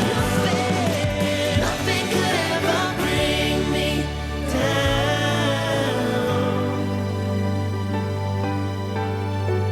Taste the feeling. Live and play on the fairway at Greystone Golf and Country Club, a serene, challenging golf destination located in Denham Springs. For tee times and membership opportunities, go to greystonecountryclub.com. From appetizers, pasta dishes, and entrees, La Contea takes pride in preparing all the Italian cuisine we know you love. Enjoy live music every Thursday through Saturday from 6 to 9, happy hour weekdays from 3 to 6, and brunch on Sundays from 11 to 2, as well as dinner portion-sized lunch specials for under $10. Visit our website to view our menu and book a party or meeting in our large banquet room. Once you try La Contea, your Italian dining will change forever. Exiles from what you ask? Exiled from the radio. But now, we're on your television. I'm Bill Profita, he's Kevin Gallagher, and they kicked us to the curb. But we're back. We are back with Exiles Television on the Pelican Broadcasting Network. We're going to bring you the newsmakers. We're also going to take your calls and give you great information. It's going to be the best damn radio show on television. Look for it on your cable system or download the app, PelicanSportsTV.com.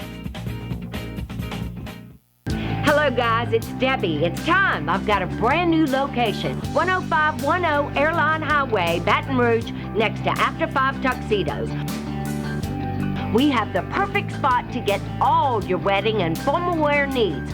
Come see our one-of-a-kind name brand and get great prices. With 30 years experience, the best customer service anywhere. It's Debbie's Bridal, Airline Highway, Baton Rouge. See you soon.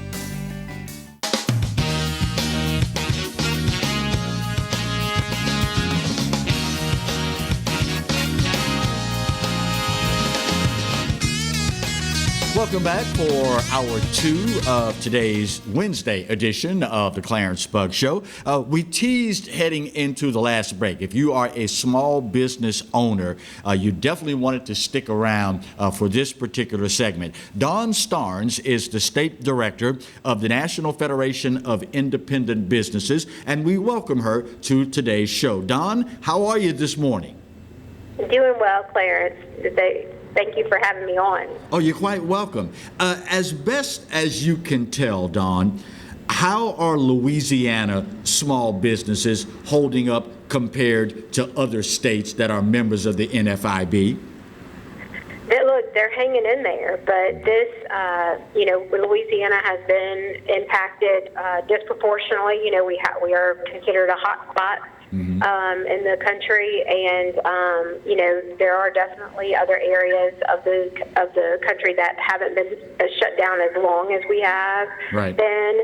But we support the governor in his, and the approach he's taken with this. He's been very transparent, very proactive, and taken both, public health and the economy into consideration. But we've been in a shutdown longer than some other areas of the country, so we are eager to get reopened.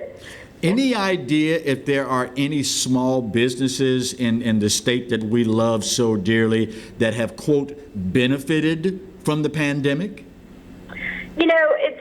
It's always hard to say. I think, early on, we always do our surveys of, kind of taking the temperature of what's going on. Every 10 days since this started in early March, we've been going out to our members and assessing what's been going on. And, early on we had a few telling us they were positively affected. And I think that's a 5% kind of number. And really it has a lot more to do with, depending on their industry, are they in, a particular industry that might benefit? And then, of course, the grocery stores, the independent grocers, we're obviously seeing a big uptick in business there originally. And, that's kind of, they've told us that's kind of leveled out. I think the percentage of people kind of having a positive impact is down to 3%. You know, so you'll see that, you know, we're virtually down to nothing as far as this being a good thing. How would you rate, Dawn, the cooperation so far between federal and state governments and organizations like the National Federation of Independent Businesses since this stay-at-home order and social distancing all went into effect? Yeah, I think it's been, you know, if anything could be graded in a positive light in this environment, I think it would be. I mean, I think I would give it an A. You know, we've had, you know, I mean, I think everyone will be able to look back and say there's, you know, Monday morning quarterbacking and Right. all that sort of thing. You know, everybody, that's just the nature of the beast. But, you know, the president was, you know, out front with his shutdown order, you know, on travel bans, and he, you know, once it was clear what was happening, you know, I think Congress acted as quickly as they could. Our team in D.C. Worked vigorously on legislation that has been passed that has helped small business. It's been critical to the survival of small business. So there's been a lot of coordination there. And then, like I said, the governor's done a really wonderful job. He stood up a call with business and industry a few days into the shutdown and the social distancing, and has kept it up with his cabinet and, you know, keeping everyone informed. You know, and information is power. And for the business community, we've been just trying to get that information out to our small business owners so that they feel like they know what's happening. You know, where do they go next? We know that traditionally the National Federation of Independent Businesses has done a lot of clearinghouse things as far as disseminating information, lobbying on behalf of small business interests in D.C. and here in the state of Louisiana. With the advent of this pandemic, have you added any additional resources specifically for the pandemic to help small businesses in our state, Dawn? Yeah, our website is full of information. We have tried to, you know, use the word clearinghouse as a great example. You know, so many business owners, you know, don't know where to go for the information. And so our members have been very involved. We've kept them involved we were on a call yesterday morning. We had the Vice President Pence, and the SBA administrator were on a call with our members across the nation yesterday morning to both reassure them and give them an update of where things stood on the new loan program.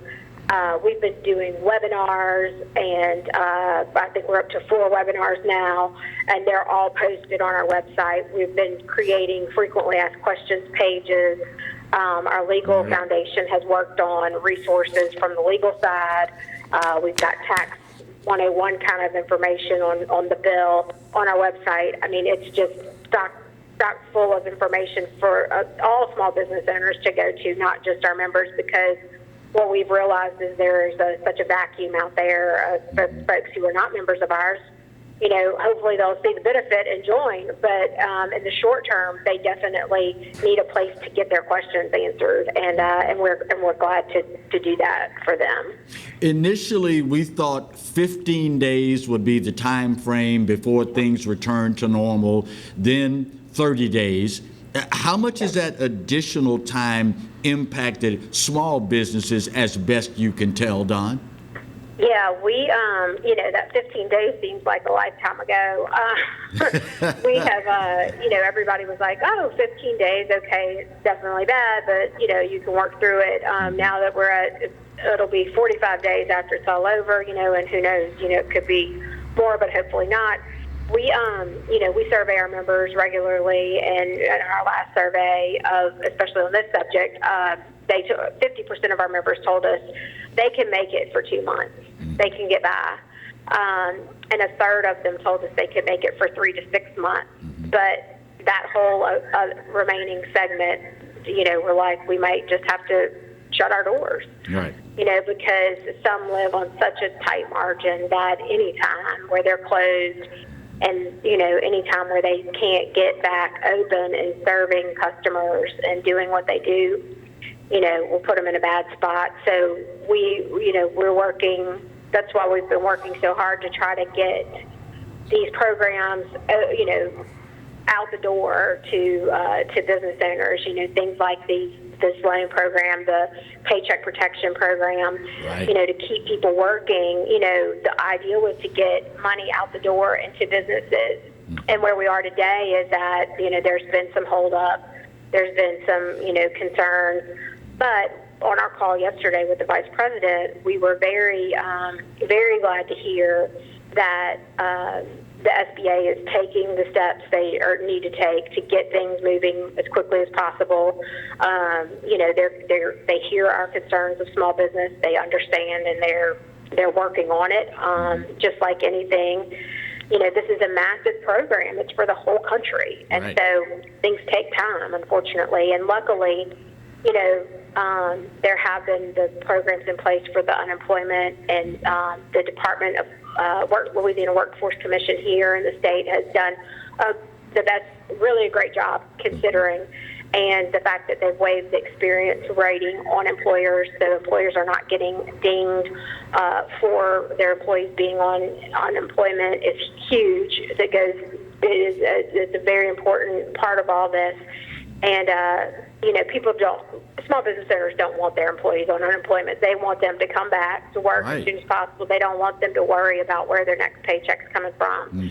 They don't want to have to lose employees, because of this stuff, that just are uncertain. But like I said, that hopefully as we get these programs going, they'll be able to execute the loans and get the money into the bank accounts and get things going in a timely fashion, so that when we get at the end of this 30 days, we can begin to reopen the country and reopen the economy, and especially here in Louisiana. And I know the governor is already beginning to talk about, and think about, not necessarily talk about a plan, but think about a plan to how do we get back open and getting our economy going. And, like I said, he's been great about that, and considering, balancing the issue of public health and the economy. And we're looking forward to working with him on that and getting small business open back up as quickly as possible. Finally, Dawn, how much are you hoping that when all of this has run its course, government many times has a disconnect with small business because so many people in government have never run a small business or any business for that matter. Are you hoping that maybe the silver lining out of all of this will be that government, when all is said and done, will have a better working knowledge of what small business needs and how to better accommodate the driving engine of our economy in the United States? Well, you said it so well. I mean, we do have so many who haven't run a small business, but one of the big factors that's exciting about the Louisiana legislature is that we do have so many new legislators who are small business owners, and I'm very hopeful that they will pick up on all the things that need to happen. But to your point, everybody likes to say that they understand small business is the engine of the economy, but Right. Now they're really learning that it really is, and and it's not just lip service. I think you're going to see a lot more. Small business doesn't want a handout. They don't want to be in this position any more than anybody else. They just want to do what they love doing. Live their dream. And the fact that they can't do that right now across the country and in the state is upsetting for all of them. It's been some tough phone calls that I've fielded from our members and small business owners across the state. And so we're very hopeful that, at the end of the day, after we get through this and these programs are rolled out in a very positive way, they get the funding into the programs that need, so that the most vulnerable and the smallest companies are, benefiting from these programs, which was the point of them in the first place.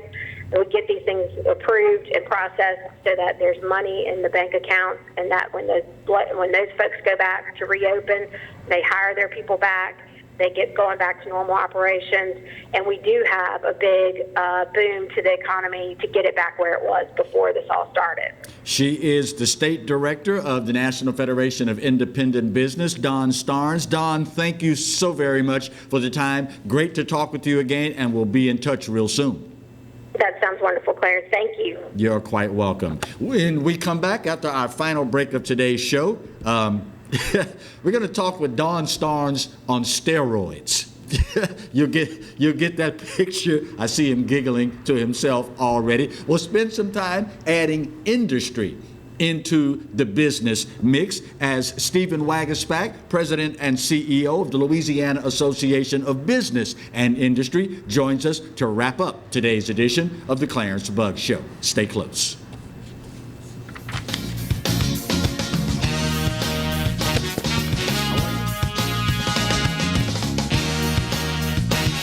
From appetizers, pasta dishes, and entrees, La Contea takes pride in preparing all the Italian cuisine we know you love. Enjoy live music every Thursday through Saturday from 6 to 9, happy hour weekdays from 3 to 6, and brunch on Sundays from 11 to 2, as well as dinner portion-sized lunch specials for under $10.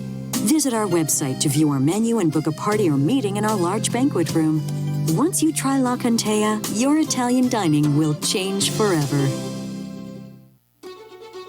Live and play on the fairway at Greystone Golf and Country Club, a serene, challenging golf destination located in Denham Springs. For tee times and membership opportunities, go to GreystoneCountryClub.com.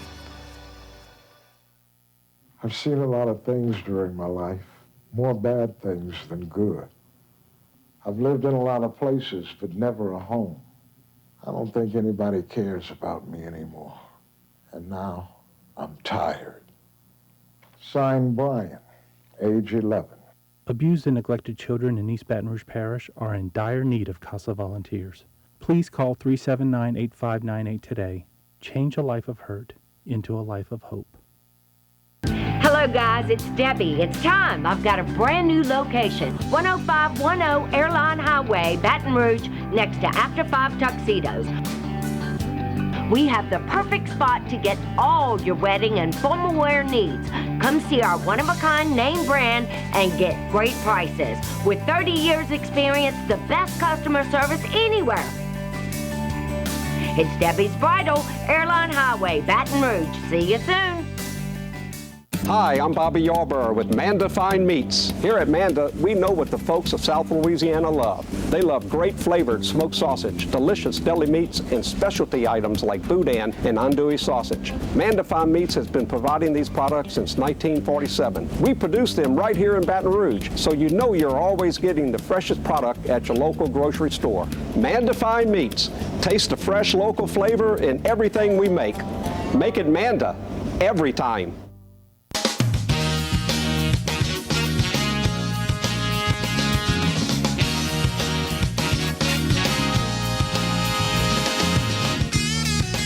Welcome back to the final segment of the Wednesday edition of the Clarence Buggs Show. Do not attempt to adjust your sets. No, this is not this is not Dawn Starnes. This is Dawn Starnes on steroids. Stephen Waguespack, President and CEO of the Louisiana Association of Business and Industry. Stephen, how are you, my friend? I'm great, Clarence. How you doing, man? I am doing well. Thank you for asking. So what have you been hearing from your members as far as how they're faring in this pandemic, Stephen? You know, it's a huge challenge. You know, the first couple of weeks it was, the first couple of days it was restaurants, hotels, Right. the hospitality industry. You're hearing the most from them, so we immediately tried to help them with the gift card challenge and getting information out there. And now the ripple effect is going through. There's not an industry in the state that we're not hearing from that has a pretty tough story to tell. So, look, big challenges, but look, folks are stepping up. We're going to do what it takes to give them the lifeboats they need right now to get through. And on the back end, we're going to try to rebuild it as fast as we can. So what, if any, sectors are faring better than others? Well, it's hard to say. Is there such a beast? Well, obviously, you know, grocery stores are still open. You know, you have those essential service companies that are still open on stay-at-home. So, construction's still going. You know, certain first response, companies still moving. Grocery stores still out there delivering. You have things open, but even those, there's still impacts there. For instance, on the construction sector, they're deemed an essential services. They're allowed to continue to operate. but it's very hard to build a building when you're 6 feet apart and you have to do that. It's not always easy. Great point. And a lot of the manufacturing companies and chemical plants, while they'll still open, they're pulling back a lot of their turnaround, some of their intensive needs. So a lot of the contractors who used to go and do a lot of work there, they're not seeing the opportunity there. So everyone's feeling the pinch, even the ones still working right now. What about those, if we could look at the opposite side of that coin, are there any sectors that you are aware of that are being hit harder than others? Yeah, I would put that in kind of the Main Street bucket. You know, it's when you think about Main Street, Right. your restaurants, your Main Street retail, Right. those types of companies literally that, you stop by on a Friday night to pick something up or pass a good time. Right. Those are the ones getting hit the hardest. And so those are the toughest conversations we're having. Now, the good news is Congress has passed bills and programs to try to give them a bridge there. And so right now we're spending every day trying to connect those folks with those different loan options, grant options, so they can make the best fit for themselves. Again, they're not going to get rich on these things. Right. It's not going to give them a gravy train. What it's going to do is keep them alive till their customers start knocking on their door again. One of your organization's major thrusts, as long as I've known you and known of LABI, is lobbying, both in Baton Rouge and in D.C. As a result of this pandemic, does anything come to mind that when all the dust kind of settles, LABI is definitely going to be lobbying more for? It's a great question. How do we put this economy back together again? What are the bills that are needed to do that? Right. Still a little bit of a we're whiteboard exercise right now, but I can tell you we've got a fantastic dialogue going right now with our congressional delegation. They've been working very well on this. We've got a great dialogue with the administration right now. We have a daily update call with the governor and his cabinet, going through issues. We're doing that very well, speaking almost daily with legislative leadership to get them prepared. So we don't know when session comes back. We think it'll be maybe the next couple of weeks or a month, Right. and there'll be limited time there. But we've got great dialogue going, and we're urging the legislature especially. The day you get back, you should have a day one mission.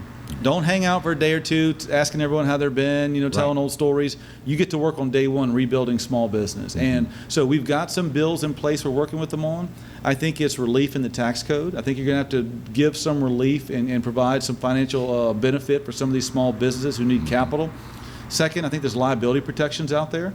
You've got things like Good Samaritan companies out there building face masks right now. Right. We got to make sure they're not sued 6 months from now from doing their part. So we need liability out there. Great point. And then the third point, auto insurance. Those big costs are there. We were pushing tort reform earlier to fix that before this all started. We're absolutely still pushing that. That'll help lower rates for everyone.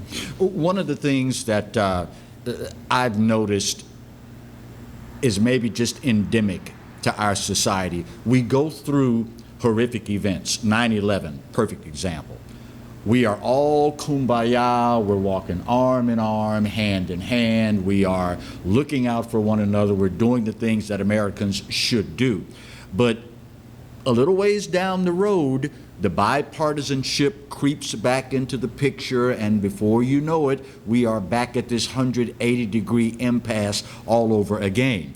That being said, when the dust settles and we are able to go back to work, particularly from a legislative standpoint and a governmental standpoint, how small a window do you feel we're going to have to work with to capitalize on the goodwill of, whew, we made it through this thing, we now know what's truly important, let's focus our energies, our efforts on that, and getting this thing back to where it needs to be before that bipartisanship creeps back into the picture and we find ourselves scratching and clawing for every single thing that either side can get at the expense of the Louisiana public and the American public? $1 million question, and it's the perfect question to ask. My hope is we got a long runway on that. My hope is we have a lot of time, but I'm a realist. We'll just take what we can get on that front. Right. But right now, the signs are good. The delegation's working together, bipartisanship, same thing with the legislature. And look, the companies and businesses and individuals impacted by this thing, they know no party lines, they know no race, they know no gender. Right. The impact is everywhere right now. So the good thing is once we get back to governing in the Capitol, this is not a Republican problem or Democrat problem. This is an everyone problem. And so I'm hoping that gives us an opportunity to get some things done. And look, what we've done is we've told all of those folks, when we come to work with you all, We're not going to try to jam specific solutions on you. We're an open book also. We're going to give you a lot of ideas on how to fix the economy. You tell us one which work, and we'll work on that one. So, can you think of any event in your lifetime, Stephen, professional, personal, that has affected business so radically, so quickly? I think this is truly unique, to be honest with you. I think in Louisiana, we've been through storms, we've been through oil crashes. We remember the 80s and Katrina and Rita and all that. Right. But you always knew when the clouds cleared, when the debris was taken off, you knew insurance would be there, FEMA would be there, people start opening their doors again, you'd be able to rebuild out. This one's different. We don't know what the back end of this storm looks like. What it's going to take is not just federal money and state money. What it's going to take is every citizen in Louisiana, every single one, has to start going to those small businesses as soon as they can, buying food, buying retail, investing everywhere we can. We're going to have to do this as a community, not just wait for programs from government. If you could have a sit down with President Trump and Congress, what would you tell them Louisiana business and industry needs as a result of this pandemic, and how radically would it differ from what the rest of the states, your counterparts, would tell them? Great question. On the small business side, I would say you've got some good loan programs in place. Make sure the money's there to make them work, and make sure the rules are clear so banks and others know how to apply to it. On the oil and gas side, which no one's talking about, that crash is hitting us hard. We need the feds to kind of give royalty relief quickly. They can do that at the federal level. They don't need Congress to act. If they did that right now, you could have money go into these independent oil and gas companies in Louisiana, which are employing thousands of people, and I'm not sure they're going to stick around on by June 1 if we don't give them some relief today. What resources in particular is LABI offering coronavirus related to its members right now? So we're doing a daily update. If folks want to sign up for that, you text LABI to 66866. We'll put you on our list, whether you're a member or not. We give all the information out there to tell you all the loans and grants available. Pick the one best for you. This is an opportunity for a lot of people now to truly see the worth of an organization like LABI, correct? Yeah, look, we're doing our part. Our team's working hard from home. And look, I know you just had Dawn on, NFIB's doing their part. We're working with BRAC and Geno Inc. and the local chambers and all this stuff. Everyone's working together on this thing. There is no divide or anyone wearing their own jersey. We're all wearing Louisiana's jersey on this. Awesome. And I think it's important for the entire state to have that mindset, because when COVID-19 clears, there's still a big crisis that we got to fix. It's the broken economy that's left behind. And it's going to take all of us working together collaboratively like we have the last couple of weeks. We're going to do that for the next 6 to 8 months. And in 20 seconds or so, maybe now this is the signal for us to go ahead and get our fiscal house completely in order at that big tall cement building downtown. Yeah, not a bad idea. We'll be begging and pleading for that. We'll see what happens. He is the president and CEO of the Louisiana Association of Business and Industry, Stephen Waguespack. Great information. Always good to talk with you. Thank you, Clarence. It's always a pleasure visiting with you, man. Thank you kindly, sir. I think I still have just enough time to wrap this puppy up with the bow that we normally wrap it with when I say, you know what? I'll give it to you. You're right. America, you're right. We're not perfect. But doggone it, for my money, it's the best there is. And God knows there is no place else on his green earth that I'd rather be. Speaking of the good Lord, you do realize that he loves you, right? And I hope you know that I do too. Either way, the best news you're going to get all day. There ain't a doggone thing you can do about either one. The Exiles, Bill Profita, Kevin Gallagher, in the chair tomorrow. Same time, same station, right here on the Pelican. Take care of yourselves. Let's take care of each other, and we'll do it again soon. God bless.